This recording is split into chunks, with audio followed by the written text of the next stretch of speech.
Glória a Deus. Meus queridos, minhas amadas, que Deus nos ajude e nos abençoe. Aleluia! Então, Mateus capítulo 5, nós lemos aí a palavra de Deus. Mateus capítulo 5 e versículo 8. A Bíblia Sagrada nos diz: bem-aventurados os limpos de coração, porque eles verão a Deus. Muito bem, meus queridos. Jesus estava em pleno sermão da montanha.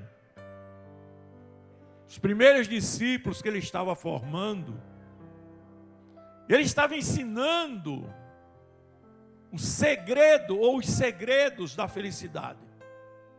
As bem-aventuranças são o segredo da felicidade.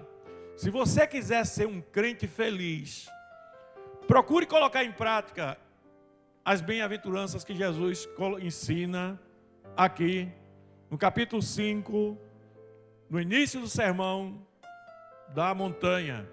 Essa palavra bem-aventurado significa serão felizes. Se a gente for olhar, a origem dessa palavra significa isso. Aí Jesus diz aqui, olha: bem-aventurados os humildes de espíritos, porque eles verão o reino dos céus. E sai dizendo. Mas eu quero chamar a sua atenção para essa bem-aventurança.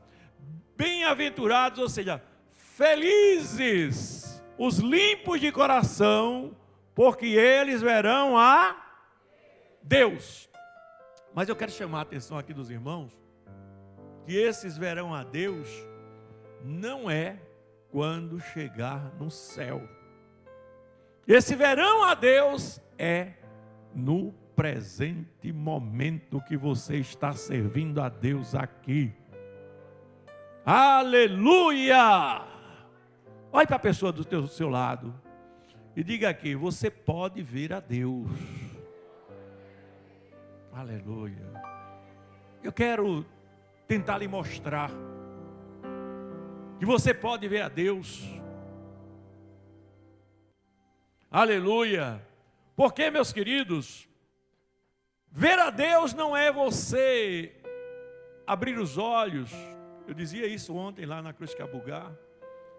Abrir os olhos assim e ver um homem de branco na sua frente falando com você: ah, eu estou vendo, olha Deus aqui. Não, irmãos. A Bíblia diz que Deus é Espírito e importa que os verdadeiros adoradores o adorem em Espírito e em verdade. Ninguém pode ver a face de Deus, porque se vê, morre. O homem não tem estrutura para contemplar Deus face a face. Um homem que desejou muito ver a Deus foi Moisés. Deus já se revelava a Moisés, mas ele insistiu tanto que um dia ele chegou para Deus e disse: Deus, eu quero ver a tua face. Deus disse: Moisés, eu não vou permitir que tu veja a minha face, mas tu vai me ver de costas, porque se quem vê minha face morre. Mandou que Moisés se escondesse atrás de uma pedra, e ele disse: quando eu for passando, que eu disser que você pode olhar, você vai me olhar e vai me ver de costas. Aconteceu, Deus passou, Moisés olhou. Quando Moisés olhou para Deus, o rosto dele começou a brilhar, que parecia o sol ao meio-dia. Aleluia! E ele desceu do monte onde ele estava conversando com Deus. E a Bíblia diz que as pessoas, quando olhavam para ele, não podiam contemplar o rosto de Moisés, que Moisés teve que colocar um véu na frente para falar com o povo. Aleluia! Olhe para a pessoa do seu lado e diga: seu rosto vai brilhar. Eita, camanturabachel. Aleluia! Mas vamos entender o que significa verão a Deus. Ver a Deus, irmãos, é uma capacidade sobrenatural que o Espírito Santo implanta no ser humano. É uma capacidade sobrenatural que a Bíblia chama também de dom da ciência, onde você vê as coisas não apenas no mundo material, mas você consegue de maneira assim especial entender que tudo que está acontecendo ali é a vontade de Deus e que Deus está na sua vida. Então veja bem, quando a Bíblia diz bem-aventurados limpos de coração, veja que ela coloca uma condição. Porque uma pessoa que tem um coração impuro, irmãos, uma pessoa que tem um coração cheio de mágoas, ressentimentos, uma pessoa que não perdoa o seu próximo, uma pessoa que vive falando da vida dos outros, uma pessoa que vive julgando os outros, uma pessoa que, se puder, se vinga de alguém, por mais que alguém tenha te feito mal, você não tem direito de julgar essa pessoa. Entregue na mão de Deus, porque juiz é Deus. Você não é juiz. Aleluia. E eu dou a você o exemplo de Jesus. Ele sendo espancado pelo meio das ruas de Jerusalém, sendo levado para ser crucificado. E o que é que Jesus dizia lá na cruz? Ele olhou para aquelas pessoas e diz: Pai, perdoa-os, porque eles não sabem o que fazem. Aleluia! Veja a capacidade de comunhão que havia entre Jesus e Deus. Ele passar por aqueles momentos de aflição, onde as pessoas colocavam uma coroa de espinho nele, e ele suportando aquilo calado. Onde as pessoas batiam nele com a vara na cabeça dele, e ele ficava calado. Ele sentia dor. Ele foi se arrastando, levando a cruz que colocaram nas costas dele. Algumas vezes ele tombou e caiu. O corpo físico dele era humano, como eu sou e você é. Tudo isso, irmãos, ele olhar para as pessoas e ainda orar e dizer: perdoa-os, Pai. Eles não sabem o que fazem. Aleluia! Eu estou mostrando esse exemplo do Senhor Jesus, meus queridos, para a gente entender como a gente precisa ser limpo de coração para suportar a dor e continuar em comunhão com Deus, entendendo que Ele está no controle da situação. Mas talvez alguém diga assim: olha, mas pastor, mas Jesus era Deus. Ele aguentou isso porque Ele era Deus. Não, eu vou lhe falar de um homem agora que aguentou também. Eu vou falar de um homem, depois eu quero dar alguns exemplos assim da minha vida, que eu vi Deus naquela hora, só Deus para fazer aquilo comigo. Um homem que eu posso citar para você, que ele era limpo de coração, aleluia, e era um homem igual a mim, igual a você. Jesus também era igual a mim, igual a você. Mas esse homem se chamava Jó. Esse homem se chamava Jó, a ponto de Satanás, irmãos, fazer tanta maldade com ele, a ponto de Satanás maltratá-lo, colocar enfermidade na vida dele, e ele dizer assim, olha, a mulher dele chegar para ele e dizer assim: Jó, despreza esse teu Deus e morre. O que é que Jó disse para ele, para ela? Ainda que ele me mate, nele eu confiarei. Veja o que é um homem limpo de coração, um homem que ele está ali sofrendo, aleluia, mas ele tem tanta certeza que Deus está com ele, que ele não teme a dor desse mundo, ele não teme as dificuldades desse mundo, porque ele sabe que se ele sair desse mundo, ele vai abrir os olhos num lugar melhor. Não dá nem para dar uma glória a Deus, não é essa palavra, né? Aleluia! A certeza! Mas a gente vê no exemplo de Jesus, a gente vendo o exemplo de Jó, a gente olha para nós mesmos, nós olhamos para nós mesmos, aí a gente vê como a gente tem dificuldade de manter uma comunhão mais intensa com Deus, de ter essa intimidade que a gente precisa ter com Deus. E Deus, meus queridos, Ele vai pegar cada um da gente aqui,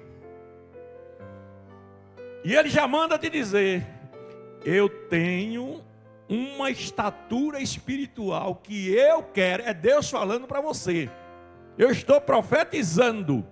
Eu tenho uma estatura espiritual que eu quero para você, que você cresça e atinja essa estatura espiritual.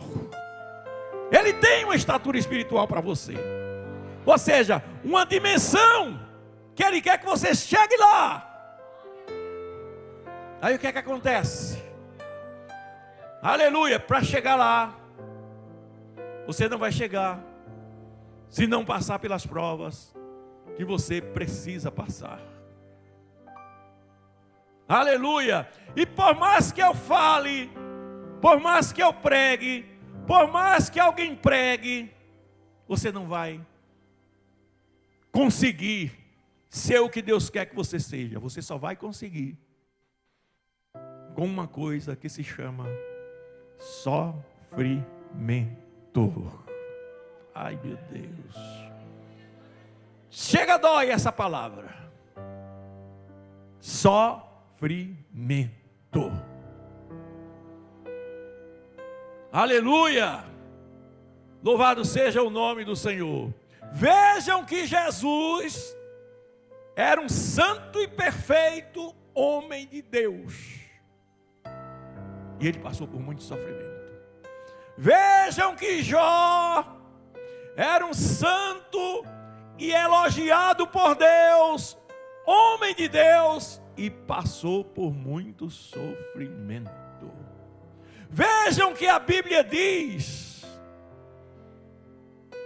que o sofrimento produz o quê? Quem sabe? A tribulação produz esperança. A esperança produz perseverança. E a perseverança produz paciência. Para que você chegue à estatura de varão perfeito. Então você tem uma estatura que você precisa alcançar, e Deus vai permitir sofrimentos na sua vida. E eu quero citar aqui um exemplo da minha vida, um exemplo prático. Eu fui educado, irmãos, num quartel. Eu desde jovem, que eu vivi dentro de quartel. E quartel é uma cultura completamente diferente. Quartel, você tem que ser brabo. Quartel, você tem que ser o melhor. Você tem que mostrar que você tem condições de fazer tudo sozinho. E coisas assim. Mas quando chega na igreja, aí a gente chega, e às vezes eu olhava para os irmãos assim, ó, e eu dizia: mas rapaz, eu sou capitão da polícia. Eu estudei. Eu sei falar. Eu vejo esses irmãos falando aí, glória. Irmão falando tanta coisa errada. E por que é que eu não sou chamado para ser um auxiliar, um diácono? Jesus me deixou um tempo na prova. Aí eu digo: eu acho que não tem chamada não. E comecei a orar a Deus. Comecei a orar a Deus e respeitar meus irmãozinhos, os irmãozinhos que tinha na igreja. Eu digo: olha, não vou estar falando mais dos irmãos não. Deus estava me provando para eu ser aprovado. Eu ia para a escola dominical, ficava criticando o professor. Ficava criticando o obreiro que não sabia pregar. Eu estava pela carne. Agora eu me considerava santíssimo. Olha, eu vou ser o crente mais santo. Eu não quero isso, não vou fazer aquilo, não vou fazer aquilo outro. Aí quando passou-se mais ou menos um ano que eu era crente, ninguém me chamava para nada. Aí chegou um irmão também e disse: irmão Técio, o senhor aceita me ajudar como auxiliar, ajudar na igreja como auxiliar de trabalho? Irmão, olha, eu caí de joelho e agradeci a Deus chorando para a glória de Deus. Aleluia. Sabe por quê, irmão? Porque essa obra aqui não se faz com sabedoria humana. Essa obra aqui se faz pelo Espírito de Deus. Aleluia. Deixa eu contar uma para que vocês conhecem. Talvez uma das mais sérias. A vida do meu filho Sandro. A vida do meu filho Sandro me ensinou, irmãos. Sandro, ele passou 23 anos nas drogas. E o Espírito Santo falava comigo e me dizia mesmo assim: olha, a chave da vitória dele está na tua mão. E chegou uma vez que o irmão chegou para mim e disse assim: olha, segura a chave aí. Aí pegou minha mão e botou a chave assim. Aí disse: você sabe que chave é essa? Eu disse: sei.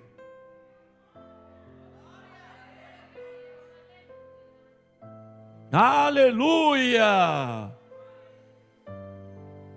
E eu orava, eu jejuava. Por quê? Jesus queria que eu chegasse na estatura espiritual que Ele pretendia para a minha vida, para me dar a vitória sobre Ele.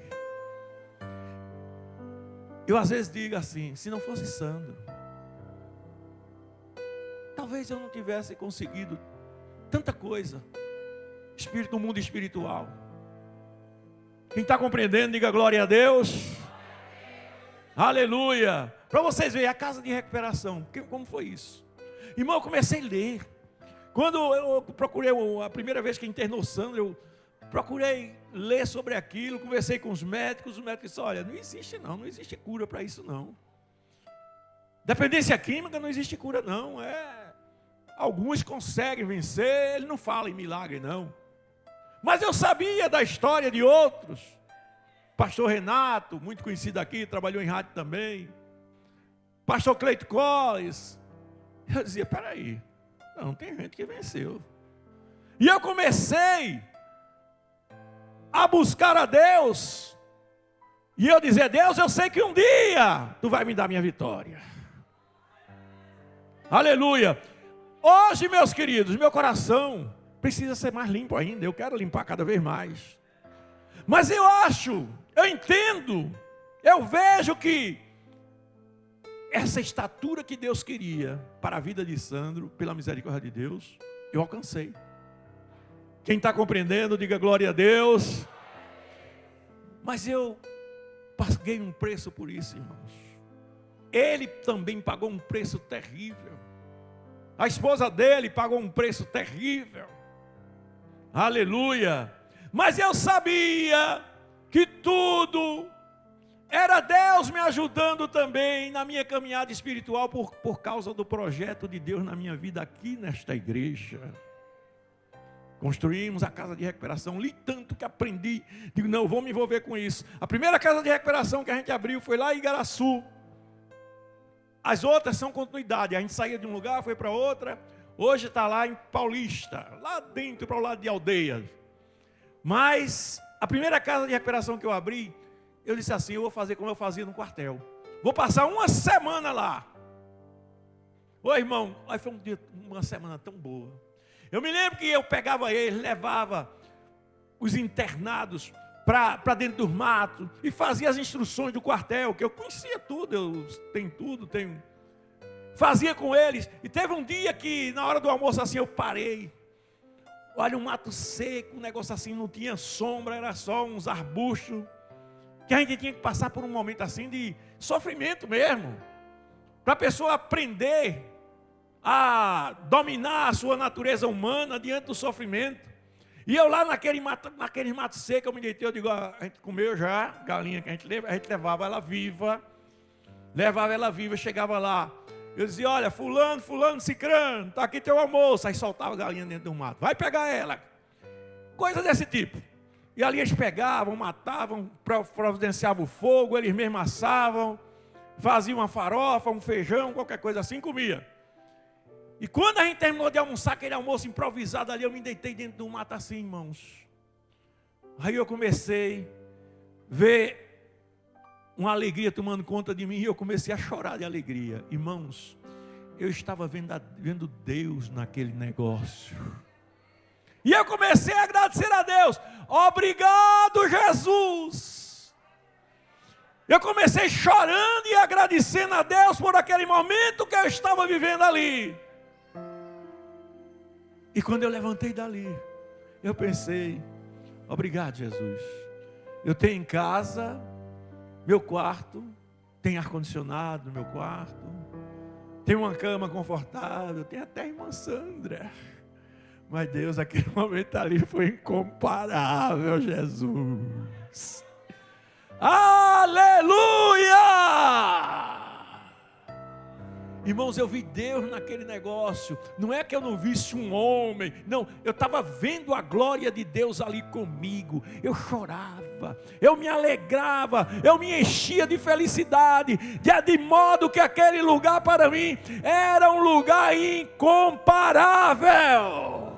Onde é que eu estava? Deitado no chão, um chão de barro duro, não tinha sombra, no sol quente, embaixo dos arbustos. Aleluia!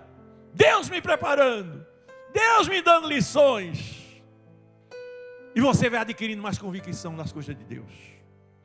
E você vai crescendo mais espiritualmente. E você vai sabendo o que Deus vai fazer. Você vai tendo certeza das promessas. Aleluia! Se alguém aqui tinha dúvida da promessa, comece a lutar para limpar seu coração. Comece a tirar a mágoa, comece a tirar ressentimento, comece a tirar o sentimento de crítica em relação à vida dos outros. Você não tem direito de estar olhando a vida de ninguém. Você não tem direito de estar botando defeito em ninguém. Olhe para o arqueiro que está no olho do seu irmão, mas esquece de tirar a trave do seu olho. Tire a trave do seu olho, que é melhor que você faz. Deus quer fazer uma limpeza no teu coração. Aleluia, diga comigo, meu coração não é depósito de lixo. Não deixe o lixo do inferno tomar conta do seu coração. Ser limpo de coração é você tirar toda a mágoa, perdoar de verdade, não censurar ninguém, não ter mágoa. Eu tenho que olhar para todos os meus irmãos, até alguns que me ofenderam um dia, e ter disposição de perdoar verdadeiramente como Jesus perdoou. Jesus diz, porque se não perdoares as ofensas daqueles que te ofenderam, você também não será perdoado. E teu coração não vai ficar puro nunca. Aleluia.